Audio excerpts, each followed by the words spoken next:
The thing I've learned is the same with entrepreneurship. If you only focus on the 1,000 kilometers, you'll never make it.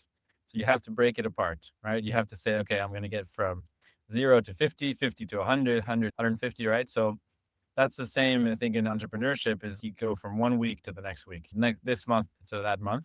If you only focus on the big vision, then you lose the day to day. And if you're only focused on the day to day, then you never really get to the big picture. So you have to break it up in chunks. And I think that's one of the biggest things I've learned.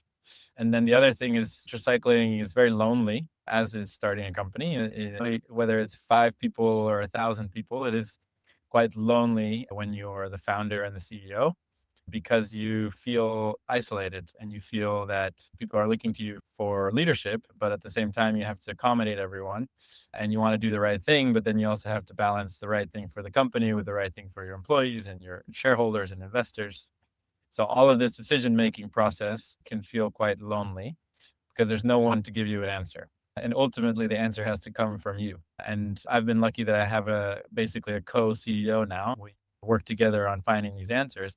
But historically, yeah, it's been quite lonely. You just have to figure it out. And you have to say, look, I've looked at the data, I've talked to people, I've asked for advice, and here's my decision. And you just have to back it up and move on. And so that's been also with ultracycling is you have to make calls. You have to say, okay, I'm going to go from here to there, or I'm not going to eat, or I'm going to do the next 200 kilometers on what I have in your bags. You can't stop at the grocery store. You have to make those decisions and move on because there's no going back in ultracycling. You can't go back. You can only go forward.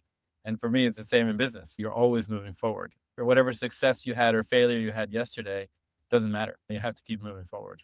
Yeah. And when you are on a bike for long periods of time, what is it that you talk to yourself, right? What happens in your mind? What conversation that probably cannot happen in a typical business day in meetings after meetings?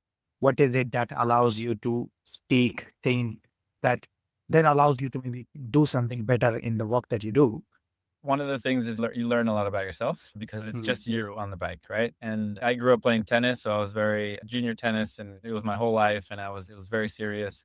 And it's probably one of the loneliest sports on the planet, right? You're in tennis, you're by yourself, you have no one to help you, you can't take timeouts, you don't have someone to talk to. You have to basically play the opponent and play yourself for 5 hours, right?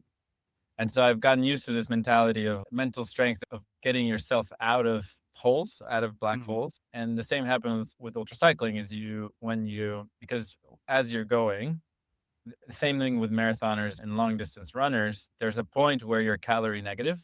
So you cannot possibly eat enough based on against what you're burning. So you're always calorie negative.